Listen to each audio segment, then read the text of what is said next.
As Lopetegui is expected to be the next West Ham manager taking over from David Moyes and deal's done, according to some people such as Fabrizio Romano, I thought now's the time to reach out to a couple of Wolves fans and get their thoughts on their former manager. Coming up in this video, you're going to hear from Dave from Talking Wolves and Dave from Always Wolves Fan TV. No, I've not made a mistake. It's two different Daves from two different Wolves fan channels. But big thank you to both for giving up their time to have a discussion with me about Lopetegui. If you enjoyed this video, please do drop a like on it by clicking thumbs up, subscribing to Hammer's Chat. Let's find out about Julian Lopetegui. Julian Lopetegui, right? The background with Julian Lopetegui and Wolves, because it's really important in my view to go back. Okay, do that. When Wolves were taken over by Fosun. Yeah. So Wolves were taken over by Fosun. Julian Lopetegui had said he was going to come as Wolves manager. It was pretty much all signed, sealed, and delivered. And then just before the takeover went through and they were going to announce the new manager, Lopetegui, J-Lo, got offered the Spain job, and he then dropped Wolves and took the Spain job. Can't blame him for that. Your national team coming in for you. So fair play. But it goes back 6 years, Wolves and Lopetegui and Fosun and the owners.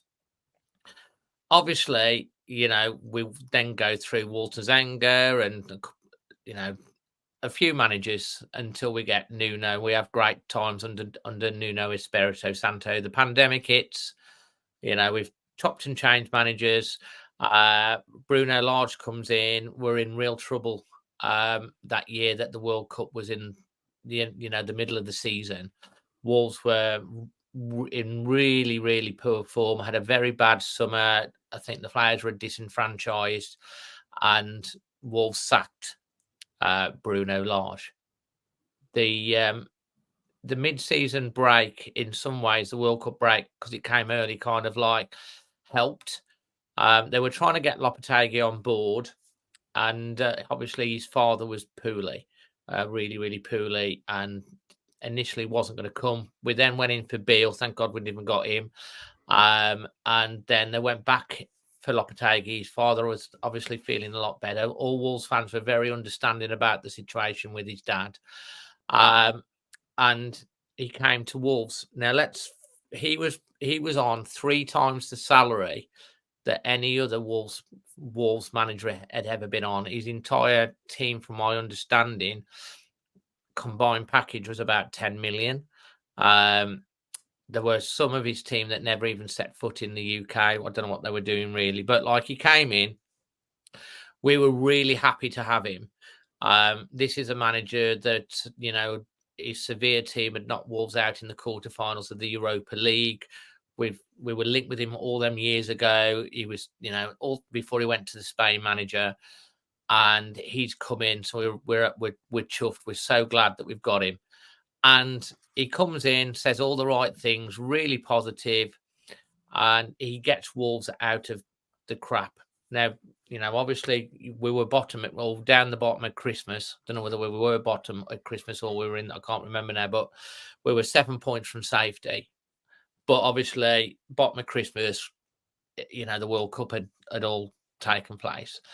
And he turned the team around. He made us tighter. He galvanized the team. The fans got behind him. We were singing about him. Jeff Shee went and got a Lamborghini. His name was Lopetegui or whatever. Lopetegui. We was very happy. Got us to 13th place and well safe. Brilliant job. Great job. On that point alone, we're incredibly grateful for what he did and his team did to get us to safety when he was in a mess. Wolves did spend around £100 million worth of. We brought in players like Joe Gomez, Matheus Cunha, a lot of players. I brought in about 4 or 5 players. A lot of the players that he wants. So they backed him. They paid him very, very well, and they backed him, and he got players, and he delivered safety. So obviously we're sitting there as Wolves fans thinking, brilliant. We're safe. We're going to have hopefully a positive summer. Let's kick on next year. So up to that point, everything's good. What would you say Lopetegui's football is like in terms of his tactics, in terms of his style? What should West Ham fans expect? Well, from his time at Wolves, it's quite counter-attacking. I think we've seen that with Wolves, and as West Ham would have seen, in the Premier League, sometimes you can't go all-out attack against some of the teams that you face. Against your Manchester Cities, Uniteds, or whoever. You do have to be sort of pragmatic, and Lopetegui played that way very much at Wolves. To be honest, he came to us obviously when we were bottom of the league, so he had to approach games in a certain way, and I think he knew where our strengths were as a team. We were leaking a lot of goals, and I don't want to say he fixed those problems, but we certainly looked a lot more threatening in front of goals. So in terms of passages of play and sequences of play, moving forward, we looked a lot better. And we sort of saw that going into the pre-season that in the short time that we had Lopetegui as well. But counter-attacking, I would say, is probably, if I had to give a description of his style of football, that's how I would say, really. That's how Lopetegui set up with Wolves, at least, anyway. And from there, sort of outside looking in as a neutral, he feels quite sort of possession based. Was that the same at Wolves? Did he want to keep the ball? And also, it's like you said, counter attacking. You immediately think quick and direct. But yeah, was it sometimes a bit of a slow, passive build up in order to retain possession? Yeah, definitely. We like to work the ball into the box as well. There was a lot of games where I think he's a very good manager, and I don't think he would have the sort of honors and so on that he has without being a good manager. And I'm sure we'll talk about other things shortly, but he does have a style of play, and he's a good coach that can coached his style of play into the players. Wolves were rock bottom when he joined. We were in a dreadful position, really. He had no confidence, and he came in and gave us that. And we saw a style of football, an attractive style of football at times that we hadn't seen at Wolves for a long, long time. So I would say that, although we like to play deep, absorb pressure, when we get on the ball, under Lopetegui, when we got on the ball, we like to play good football. And definitely the build-up play at times was quite attractive. And, Wolves did score some nice goals through that as well. Not exactly the most exciting football. This is why it's understanding, because you're not happy with David Moyes, and you're switching out to Lopetegui. And I wouldn't say his football's exciting. We didn't care at the time because we wanted to stay up.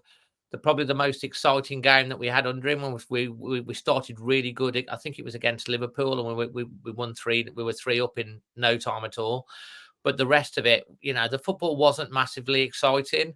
There was good moments. We were winning games. We were getting points. We were getting out the mire. So I wouldn't go as far as to say he plays an exciting brand of football. He plays a brand of football that gets results. It worked for Sevilla.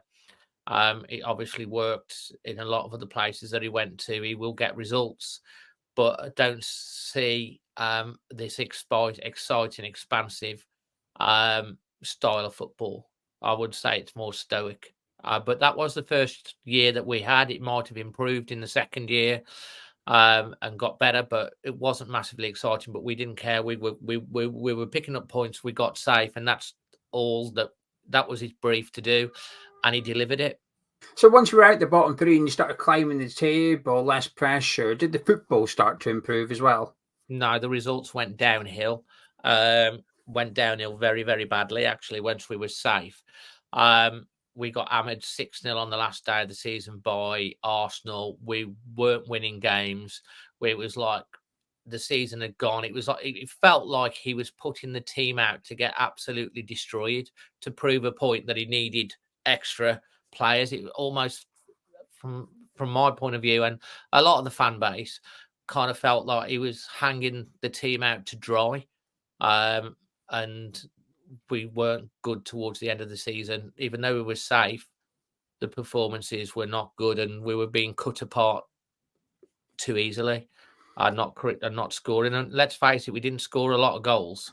That's it. I think the season we stayed up, we didn't score a lot of goals at all. I think it was the lowest amount of goals a team had scored in a season. That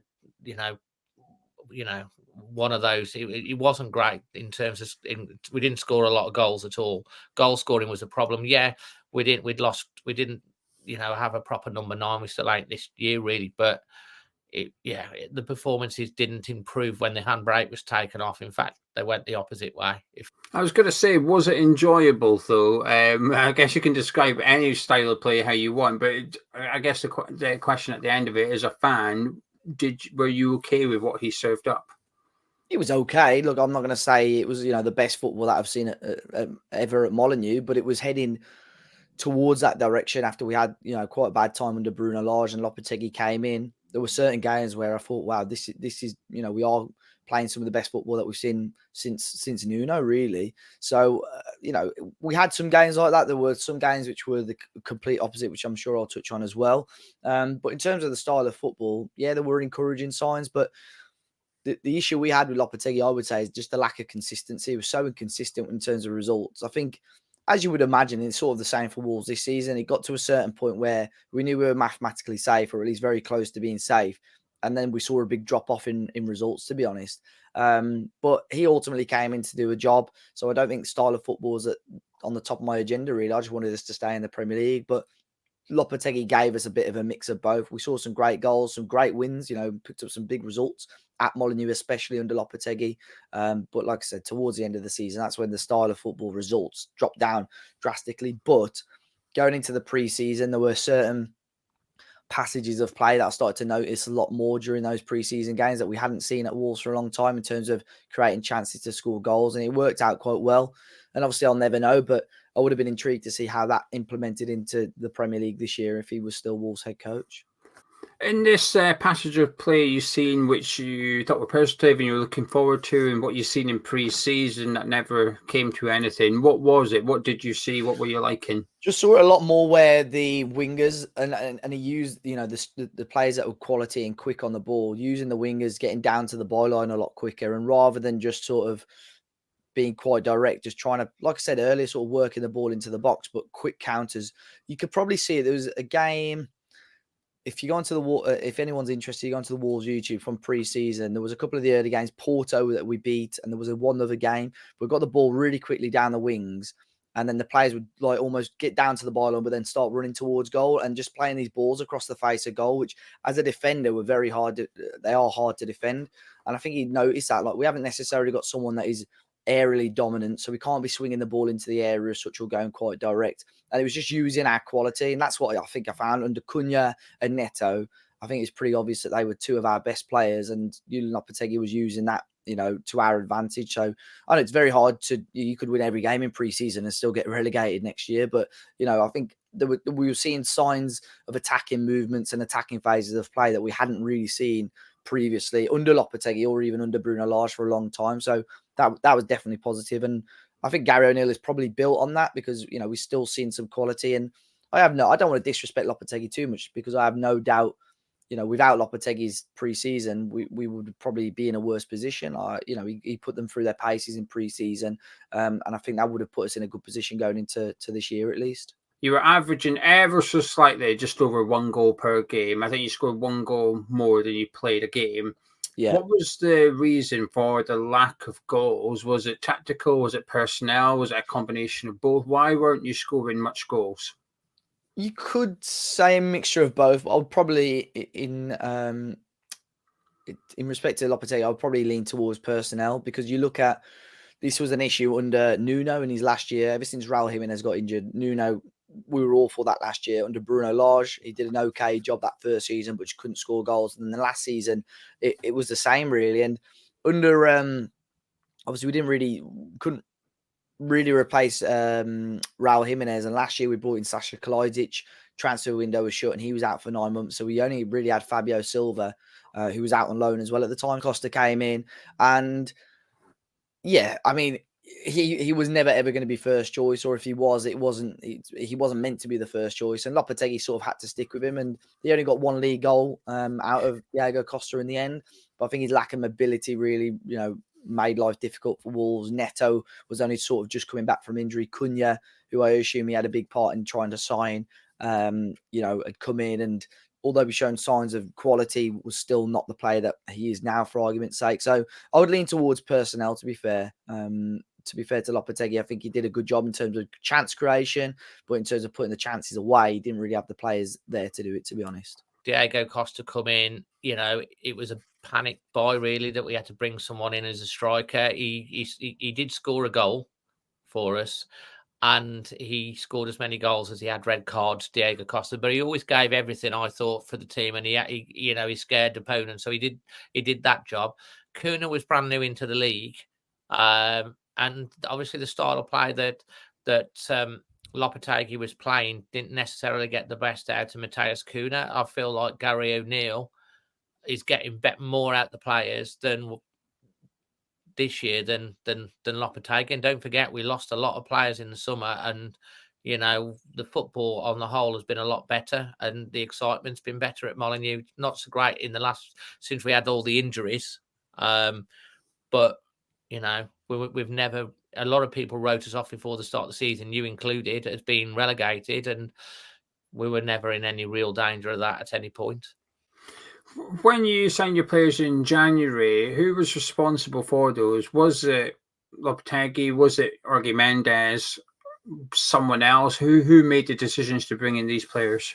Well, the narrative from Wolves was it was a joined up decision with Lopetegui and the new sporting director Matt Hobbs.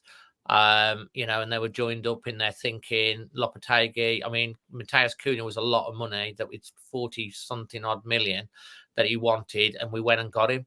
We probably paid a little bit more than what we probably should have to get him, but we got him. We got Joe Gomez, who's come in, young Brazilian, and we got him and two or three others, I think, that came in as well.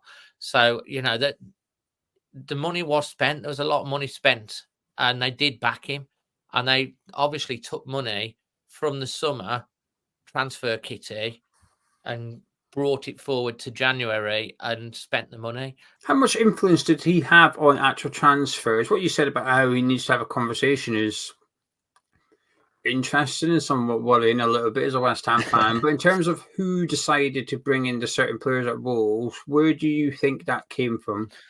I think that would have been come from higher up. I think the Cunha one for sure, I think, was probably part of his agreement to join Wolves, to be honest. I think he had identified Cunha because that was done on Christmas Day. That was done before even the January transfer window was open, right after Lopetegui had joined. So I think that one was probably part of him joining the club. But all the others, I think Lamina was one that I'm sure he looked at Sevilla, I think he'd said before. But the rest, like players like Dawson, obviously Sarabia would have come from him as well. Players like Dawson, I'm sure Wolves would have recommended and would have had to get his thumbs up. But I think in modern day football, for a manager to make 100% of the transfers and so is so rare. You got your scouting team and your sporting directors or whatever. But I would assume he would want a pretty big say on what's going on at West Ham. He's reportedly turned down big jobs. I know he turned down a ridiculous amount only from Saudi Arabia previously. Obviously, reports linking him with AC Milan and Bayern Munich and so on. So I'd assume going to West Ham that he'd still want a pretty decent amount of control on those signings anyway. West Ham fan doesn't know anything about why Lopetegui left Wolves. Yeah. They're saying to you, Dave, why did Lopetegui leave Wolves? What are you saying?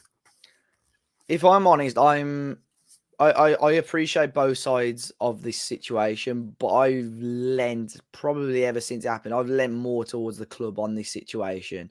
Lopetegui made it very, very clear, probably this time last year, it was before the season even ended, that the squad wasn't strong enough. And then we'd sort of gone into the summer almost in the unknown. Is he going to stay? Is he going to leave? And sort of just before the players return for pre-season, big articles coming out that he's committed his future towards. He's had a chat with the board, and so everyone's okay, fine. Earlier on in the video, you said up until a certain point, you sort of emphasised that he'd done a good job keeping you up. But I always felt like there was a big but coming, sort of J-Lo by name and J-Lo by the big but that's going to arrive on your screen in a second. What's the downside to him? Well, yeah, there is a but. Because you have to take things on face value. And as I say, he kept us up. So as fans, we were very excited. We've got an elite manager. He's kept us up. We were excited for the following season and what could happen. But Wolves turned into a laughing stock last summer. It was a shambles. And then it's 2 weeks before the season. I think it's 2 weeks before the season. That's when he told the club they wanted to leave. He said, look, I'll carry on. But if, I'll give you a chance to find someone new, basically. So I think he probably knew at the start of summer, unless Wolves were going to spend big money straight away, he wasn't 100% happy at Wolves, regardless of him committing his future or not. And from my understanding is that the club told him, look, Julian, there will be signings, but they're going to be late, which happens a lot in the transfer window. You see deadline day is a whole thing. I'm sure clubs and agents would wish deadline day isn't a thing because they want transfers to be done as soon as possible. But the club told Lopetegui, look, we're going to bring players in, but you've got to be patient and wait. And he sort of threw his toys out the pram. You must have sat there watching what the hell's going on with Wolves. You've got the manager that's coming out making statements. You've got his partner in crime, Guillem Balagi, that's sending out tweets and sending the Wolves fan base into meltdown. You've then got Julian Lopetegui that does an interview with Balagi in a seedy, seemed like a seedy hotel room whilst they're on a training camp, and the sound quality was dreadful for a professional journalist as well. I mean, it was very amateurish how it was done, with Julian coming out then on that journalist channel making statements. And to me, that's not a sign of integrity. That's why ever since I've sort of sided with the club, look, you can be unhappy as a manager and sort of put up with what you've got as such. I do appreciate his point of view. Like he likes to be number one, Lopetegui, and you might think it's a big ego thing or whatever, but I do appreciate that as a manager. You want to feel wanted. You want to feel like number one. So fair play to him for standing up to that. But I think the club made things pretty clear to him from day one. And although the goalposts may have changed very, very slightly, it was always going to be the plan that Wolves were going to bring players in late, and Lopetegui didn't like it. And ultimately he left and we brought players in late. You know, we had a very good end to the transfer window, to be honest. And I do think if he stayed, you know, he would have had a good squad to work with. You're in a job, you're well paid by your employers. If you've got issues, you don't need to then get your buddy or your partner in crime to go out doing tweets that send the fan base. And it divided the fan base, because you've then got, because Wolves were having all the problems with FFP, which has in some ways been proven right how they've dealt with it. And there are quite rightly issues with the ownership model in terms of, like, are they investing? We've gone backwards. All that's fair enough. Massive mistakes have been made. We talk about Fabio Silva, Gonçalo Guedes. We spent a lot of money and they're not even at the club. 35 million for Silva. A lot of money wasted. The Mendes influence and all of that. But, you know, Lopetegui was then coming out and saying the goalposts were moved, and he wasn't given what he was promised. You know, with hindsight, you know, you look back at it, he was saying basically the squad wasn't good enough. He didn't believe in the squad. That was the vibes that was coming out. And then obviously he got his journalist pal putting tweets out, doing videos. And I really think that's, you know, if you're an elite manager, you've got to be an elite manager on the pitch and an elite manager off the pitch. And I can't forgive Lopetegui personally for how he went about his business and how he set fans against each other. Because you'd have people in one camp believing everything that it was coming out of his mouth on the one side, literally using it as an ammunition to really go in on the owners. And, you know, there has been mistakes made with the ownership and things like that. There has. And they changed the sporting director to Matt Hobbs, who since he's come in has done a good job. And then you've got the other side. So you've got fans against each other, but there was no one really knew what really was said behind closed doors. And the way I look at it is, Julian Lopetegui says he's like an elite manager. He's not naive. He must surely understand what FFP and profits and sustainability is. You know, had we have bought 3 of the players that we bought in January in the summer window, no one would have blinked an eye, because we've had 3 new players coming in. But all the money was put into January. We wasn't aware of it at the time, obviously, as fans. And then the tap kind of dried and we had to sell Neves. We got good money for him. We ended up selling Mateus Nunes, who's another one that a turncoat in our opinion, and got booed at Molineux when we beat Manchester City, and has, sat on the bench and broke his finger whilst he's been at Manchester City. And we got Tommy Doyle, who to me has been fantastic for us this season. Why did you leave it late? Was it because you needed to sell before you could buy to adhere to the PSR rules, or what was the reason? I think we sold Nunes, which was obviously a big one, which helped us in terms of that. Again, Lopetegui might not have liked that. I don't know. But Wolves do it a lot where, for one reason or another, there are players that either realise quite early on in the season they're not going to get the game time, or better deals, where clubs want to sell players. So that happens quite often with Wolves, to be honest. I think this summer onwards, they're going to want to try and be a bit more proactive, but you've got the Euros, you've got the Olympics, so it's going to be very, very difficult again this summer. But I just think it's how things fell into place with the finances for Wolves, to be honest. And I lost respect personally for Lopetegui at that point, because he literally went public and he set fans against each other, arguing, and that isn't a nice. It's how social media can be toxic, and he created that toxicity. Him and his journalist friend created a division, and that was not nice going into the start of the season. And the other thing he then does, we're away. Obviously, the pre-season tour doesn't go. We're playing Celtic, which I'll go to in Dublin, which is like a home game for Celtic. And apparently at the end of the match, which we drew 1-1, and we were doing okay pre-season, to be honest, he tells sporting director Matt Hobbs that he's leaving us in a situation. The season's about to start. He's going to get a nice little payoff of dosh to be able to sit on his backside, kick his heels up, and left us in a position where he got, had all this going on, and then he's walked out on us before the start of the season. Now, if he's an elite manager and he's as good a coach as he says he is, then he should be able to deal with the squad that we've got at that point, and he should understand what PSR is. And I'm not defending the owners, because, lessons have to be learned on their part as well. And I think that hopefully that will be learned. But Julian Lopetegui left us in the shit. He walked out on us, and he thinks he's bigger than a club. He's got history.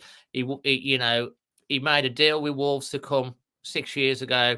He puts himself first. He went to Spain. Can't knock him for that. Whilst he's at Spain, apparently he's negotiating with Real Madrid behind their backs, so they sack him and he goes. Then there's an issue with Real Madrid, and he goes to Sevilla, and he does a good job for Sevilla. He gets good performances, gets them in the Europa League. They win the Europa League, and he leaves after 3 years, and he leaves with thanks from the Sevilla fans, as far as I know. And then he comes to Wolves, to the Premier League 6 years later, with an opportunity to really take this club back up to the heights. And he achieved the first part, and he was backed doing it. And then he's gone back to type, and he's walked out on us because he thinks he's too big for our club. Nobody is too big for our club.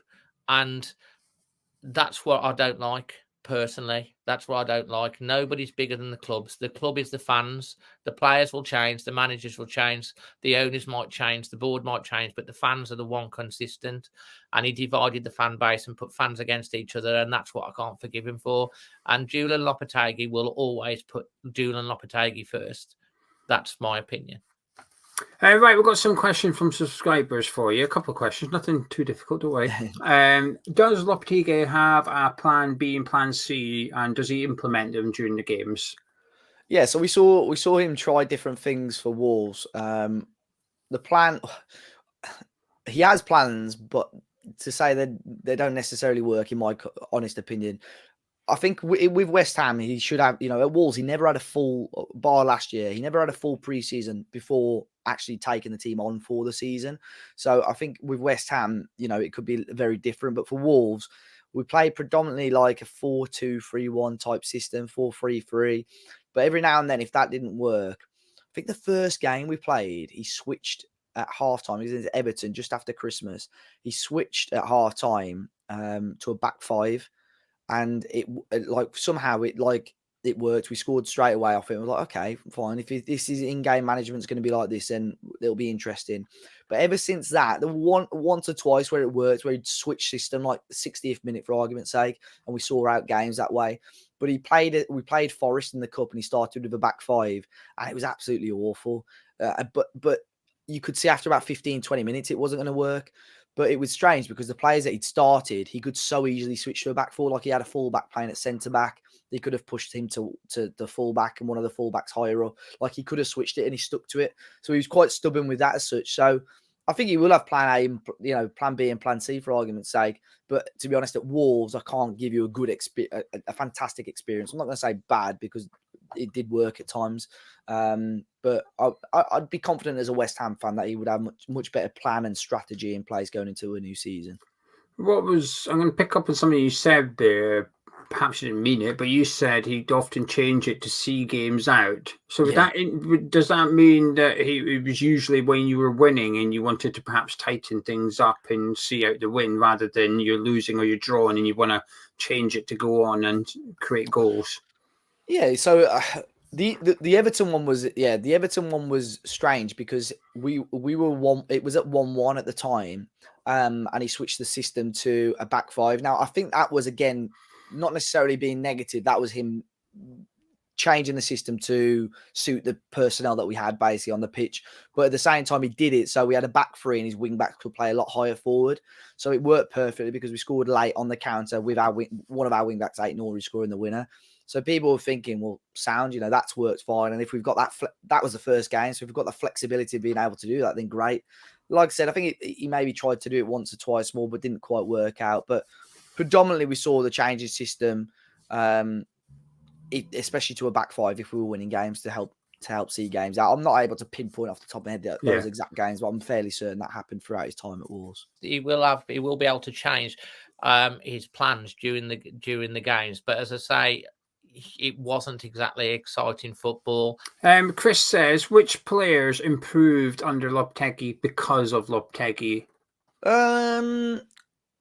I just think I don't really see any of the players that massively improved. I think the team played a system that got the best out of the team, and they all buckled down and got the job done. I've seen some of the players play better this year and improve under Gary O'Neill, and he's a different type of manager, but there isn't one that sticks out that I would say individually improved. I would just say that he got the team playing together in a way that we weren't conceding many goals and we were getting the points that we needed.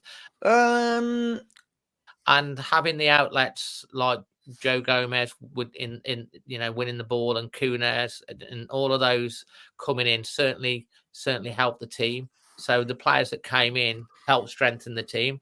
And as I say, they did back him by bringing those extra players. And that did help, having those extra players, an extra bit of quality that came into the side. As an individual player, nobody sticks out. But obviously we improved as a team. But we couldn't have been doing any worse under Bruno Lage because he had literally lost the dressing room. When he's playing Ruben Neves in the middle of a back three, what are you doing?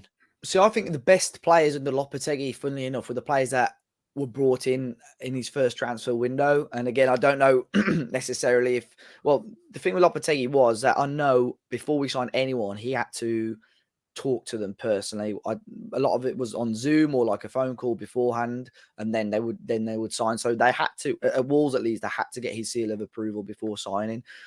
So he would have had a say in those players that joined, such as Craig Dawson, Mateus Cunha, Mario Lemina. They all joined and they were fantastic especially Lemina and Dawson were fantastic after they joined as well. So I think the newer players did. I'm trying to think of any existing players. He had a really weird thing. And we were linked with Aaron Creswell quite a lot from you guys last year. And he didn't like Ryan Aït-Nouri at all, and I don't know what it was. He played the young left back. Maybe it's the Spanish link, I don't know. He played Hugo Bueno a lot at left wing back, and even Totti Gomez, who's a centre back, who was playing at left wing back in some games last year. And Aït-Nouri, for whatever reason, was not part of Lopetegui's plans. And under Lopetegui, it was heavily reported that he was happy to sell him on. Obviously, Lopetegui moved on. Aït-Nouri stayed and has arguably been our best player this year. So there is certain instances like that as well. But you've heard of Ryan Aït-Nouri? Yeah. What do you make of him? I think he's class. I think him, Lamina, Cunha, possibly being, I think, your 3 best players this season. And do you think Ryan Aït-Nouri could do a job at most Premier League clubs? I do agree that, Dave. Yes, I do think he would do a good job. My point is, under Julian Lopetegui, Ryan Aït-Nouri was bombed out. He was bombed out. He was, not even used. He wasn't using him on the bench. He bombed him out for whatever reason. There might have been a discipline issue, but he literally bombed the guy out.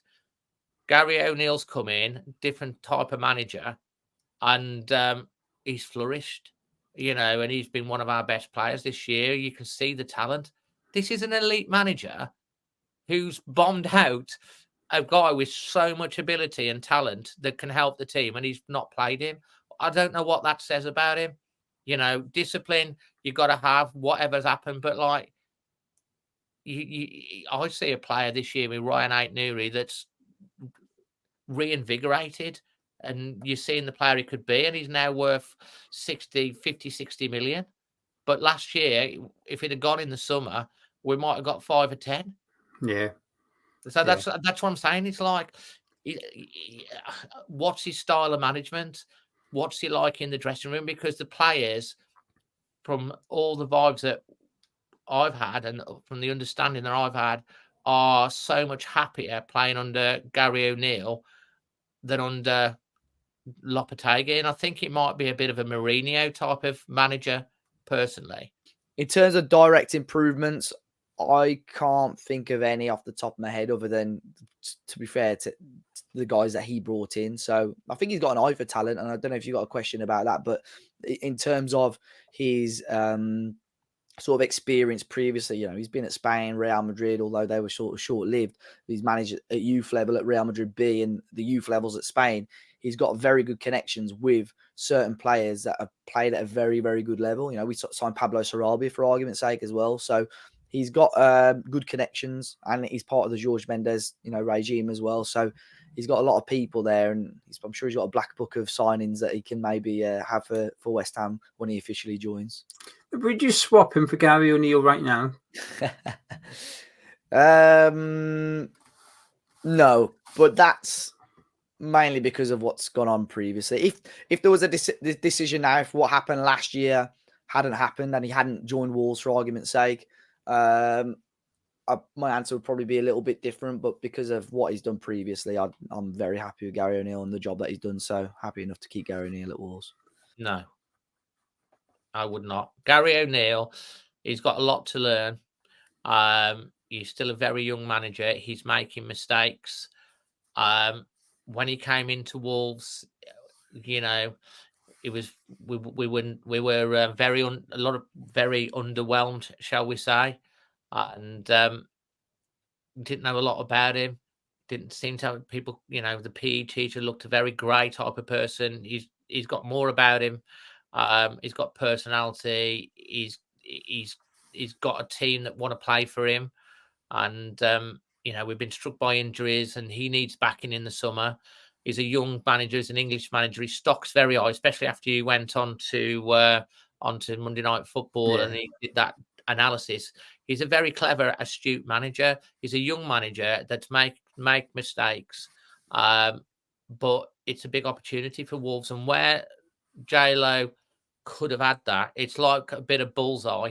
This is what you could have won.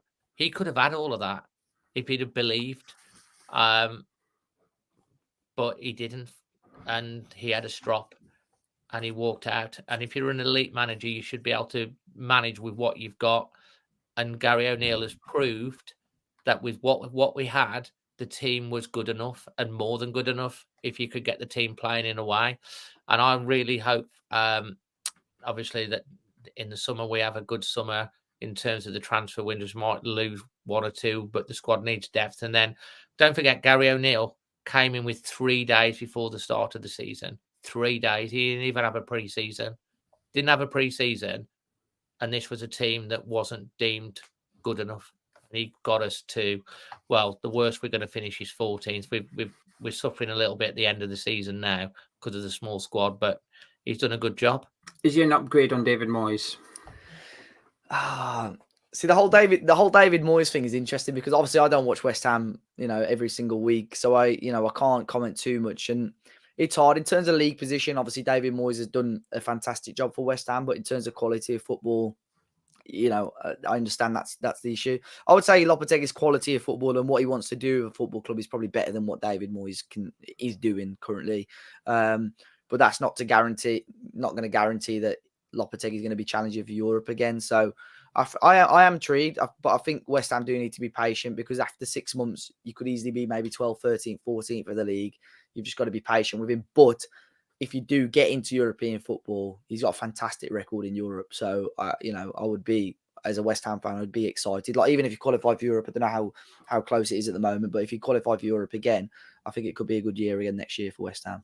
Last question. If you have a message for West Ham fans or a sentence or two for West Ham fans regarding Lopetegui, what would you say? Give him a chance. You've got to get beyond. He's your manager. Whatever happens, whether you know Lopetegui or yay Lopetegui, you've got to. He's your manager. You've got to give him a chance. You've got to get behind him. You've got to judge him for what he does for your club, not what's happened in his past and what he's done elsewhere. This is all about what he does with the Hammers, and you get behind him. And he has got to win you guys over. He's got to win your respect. He's got to win your trust. And to an extent, he did that with Wolves fans. And we got behind him big time and we backed him. And we were excited. And then he's literally stabbed us in the back, really, by... Well, he has his reasons, I'm sure. But, I think he'll always put himself first. He'll be paid a lot of money at West Ham. And as such, he will be judged by the fans. But he's your manager. You've got to get behind him. And he may well bring you success, as I say, because he's got a point to prove and he's got a reputation to build. And if he does that at West Ham, a year from now, you could be like, thank goodness he came. And you could love him. And for your sake, so I really hope that's how it works out for you guys. But you've just got to get behind him. Look, very passionate guy. And if things are going well, I can assume, I think the fans will, get on very well with him and, can be a very likable guy. But if things start to turn sour, I think if fans turn on him, he can be quite a fickle person. So I am honestly very intrigued to see how he does at West Ham. There's no major ill feeling between me and Lopetegui, and I'm sure a lot of Wolves fans will say the same. Look, we're not going to clap and cheer him when he comes to Molineux, but at the same time, we're not going to boo him. He came in to do a job and keep us up in the Premier League, and that's what he did. So I do wish him all the best at West Ham. But I would say be very, very cautious about him. And if things aren't going to go well, I think it could turn sour quite quickly with him. Very spoiled. It can come across very spoiled, I would say.